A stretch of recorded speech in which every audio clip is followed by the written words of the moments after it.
Google I'm Kevin Valk, and we have the directors of the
welcome to Talks to Google. I'm Kevin Valk, and we have the directors of the Boxtrolls.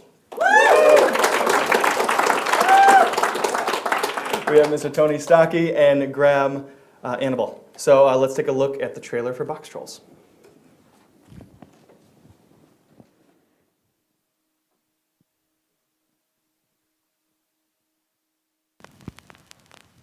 They've got the whole world in their hands. They've got the whole world in their hands. They've got the whole world in their hands. They've got the whole world in their hands.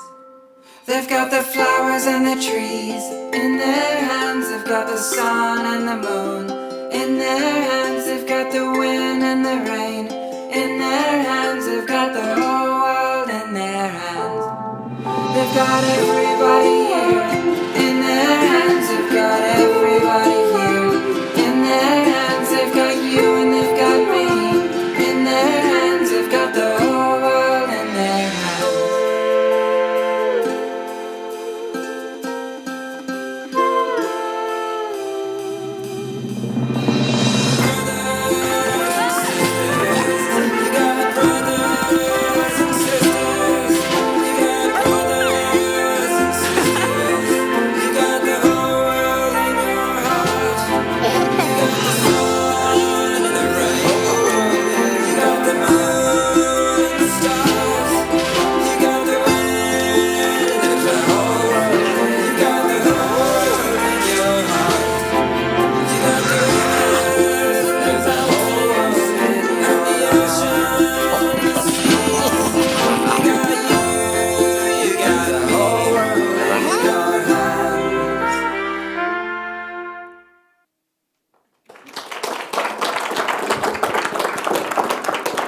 First of all, thank you for inviting us. And then, when we first saw that trailer that they were going to release, we objected immediately. We said, there's no way that you can show how we build the characters before the movie even comes out.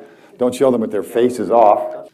But, in fact, we were totally wrong. Because what people have found the most interesting about that, especially the more and more we travel around and show up, is the fact that these are handmade objects, that these are tangible things that really exist in the real world.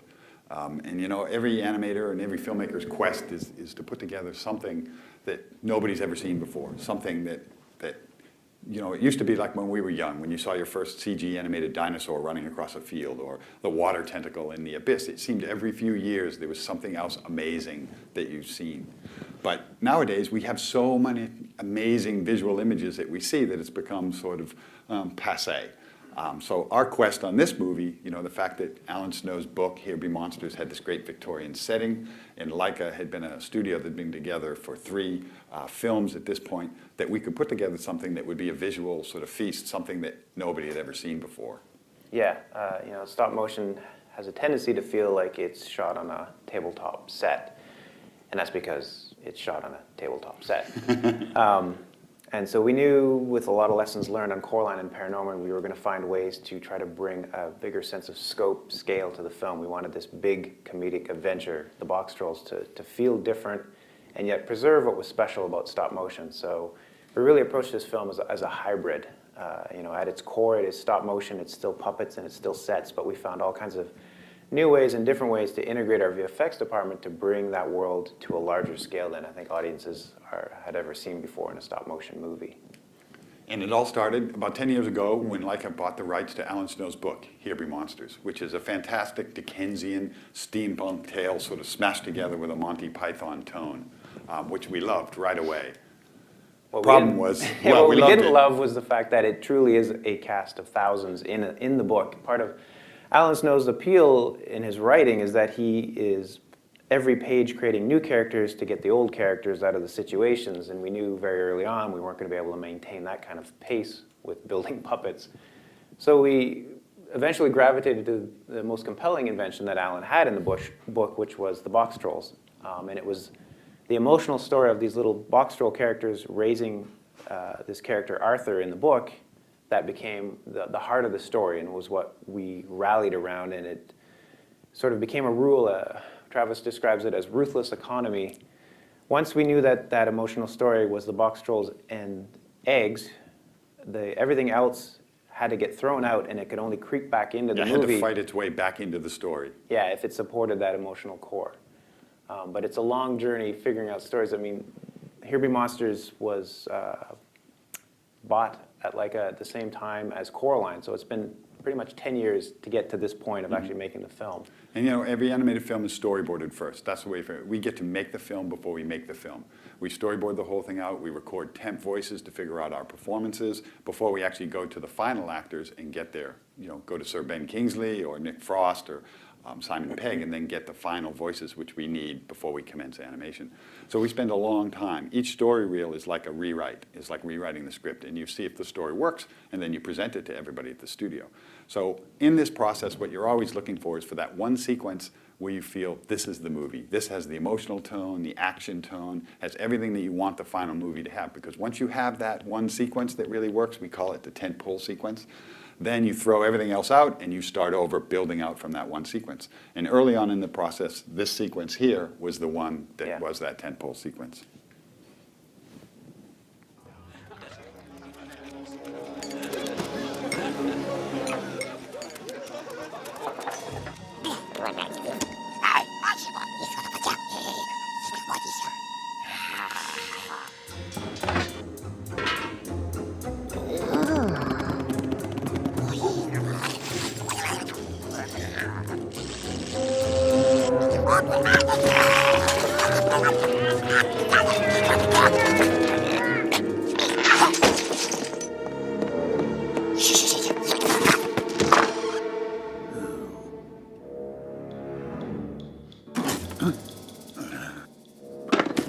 Boxtrolls!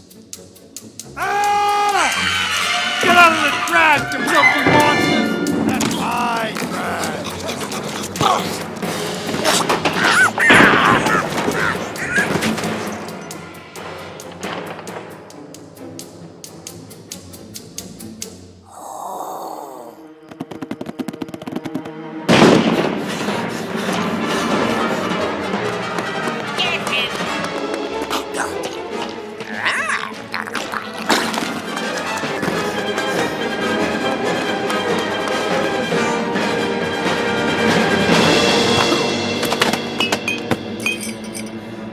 Oh no.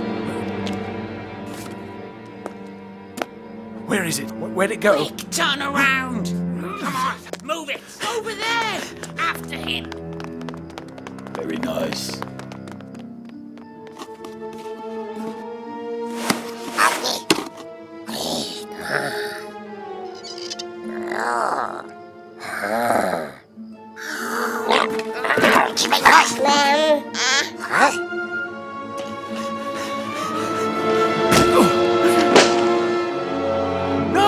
Gotcha!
So there was a lot of things that we loved about this sequence, the relationship between the Boxtrolls and the baby and stuff that just gave us the little breadcrumbs we needed to find the core of the story. Yeah, but the funny thing with story, of course, is that, we basically threw everything out that came before the sequence, everything out that came after the sequence, and built the whole movie from this sequence because this was working.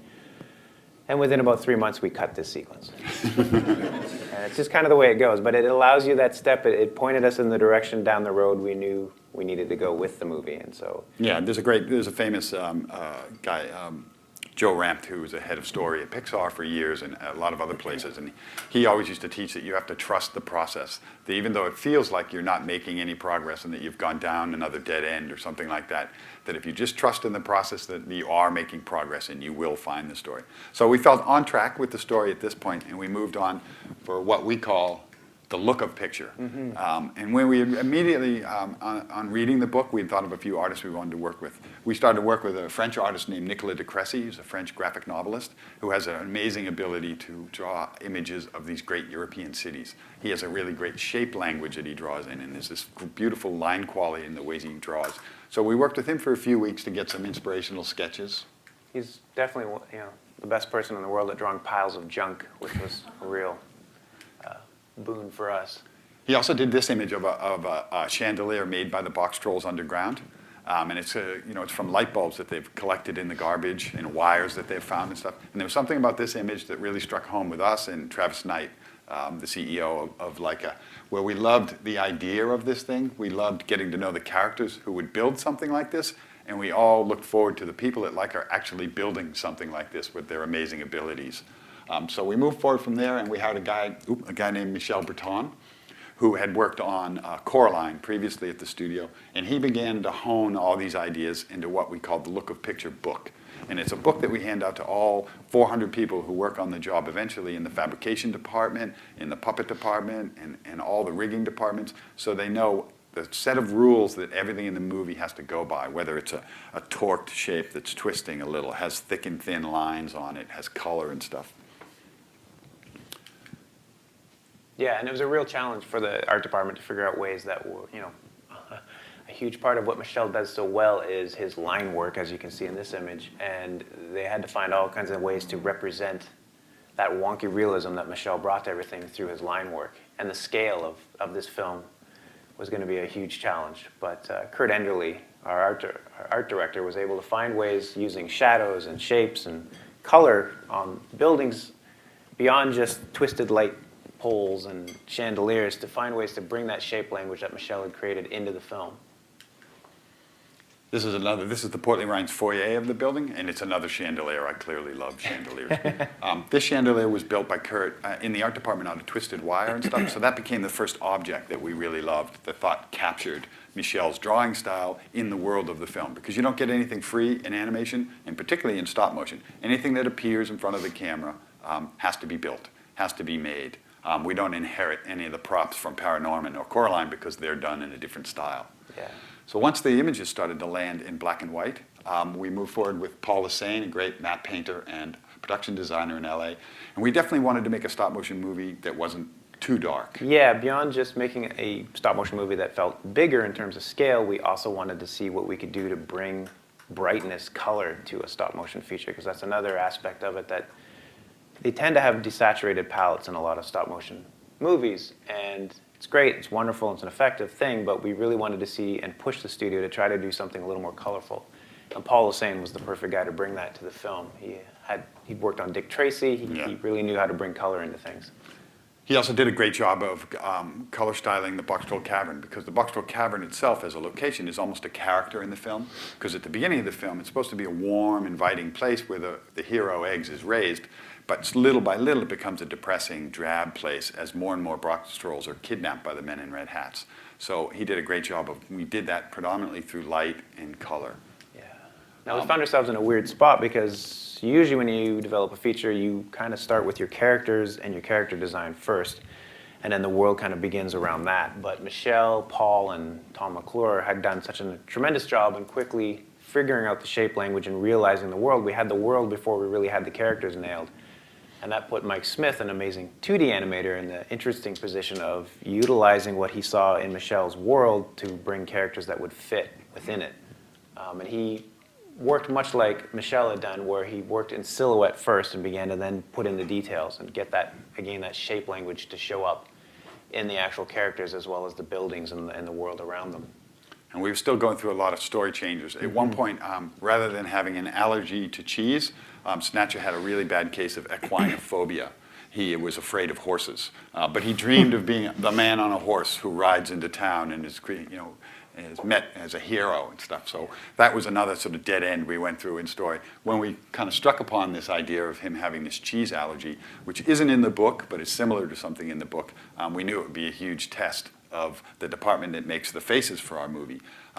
Also in the storyboarding process, we fell in love with all these ideas of what the Boxtrolls could do with their boxes. Yeah, initially the puppet department was really excited when this project got greenlit because they were like, wow, finally a movie where we've got a lot of the main characters wearing massive boxes. We can just hide all the mechanics in there. This is going to be a breeze. That quickly turned into a nightmare for them because as the boards evolved and as the story evolved, we just kept putting the Boxtrolls into situations where we had more and more special case things that they needed to do.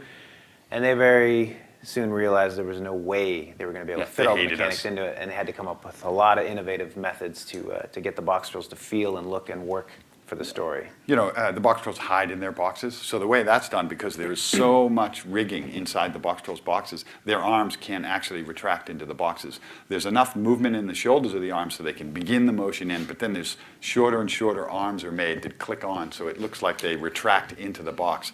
The same as of the head. The head can begin its motion down, and then there's smaller and smaller heads that you click on so they appear to disappear into their boxes, which is one reason why in animation you do things fast, because then you use fewer and fewer in-between frames to get where you want to go. Quick is good. Yeah, but even before then, there's an old test that you do in animation, which you animate a flour sack, just a flour sack, to see if you can give it personality and you can give it expression and emotion. You can make the flour sack sort of sag or be excited and stuff. So we wanted that kind of bendability in our hard boxes too. So there became a long run of testing boxes. So this is what we did for months. We played with cardboard boxes.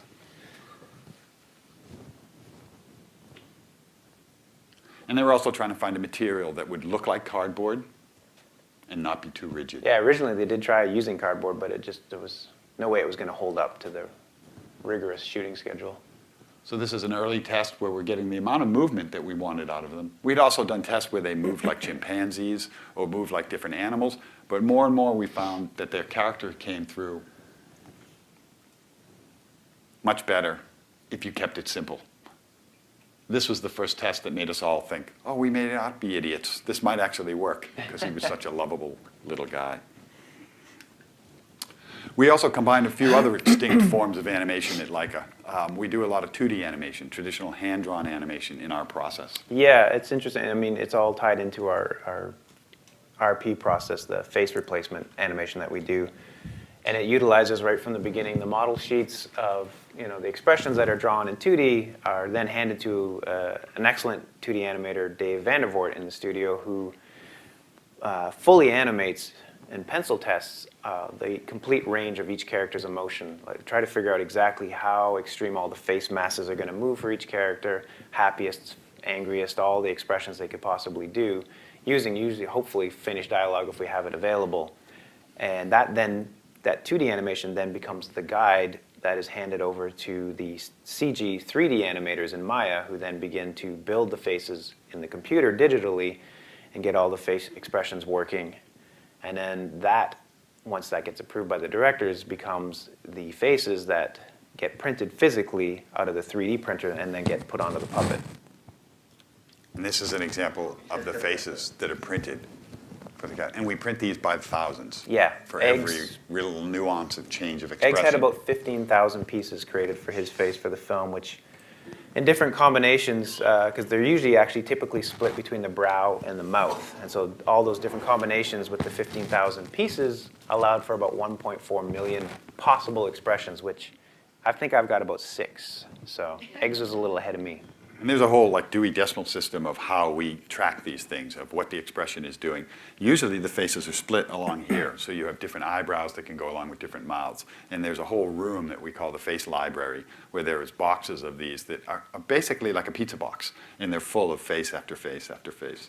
We have a little clip that shows you the process. If I can get this back on. They don't make you. You make you. We knew from Paranorman that we had this color printing process that worked really well, but it worked well to produce some naturalistic skin tones.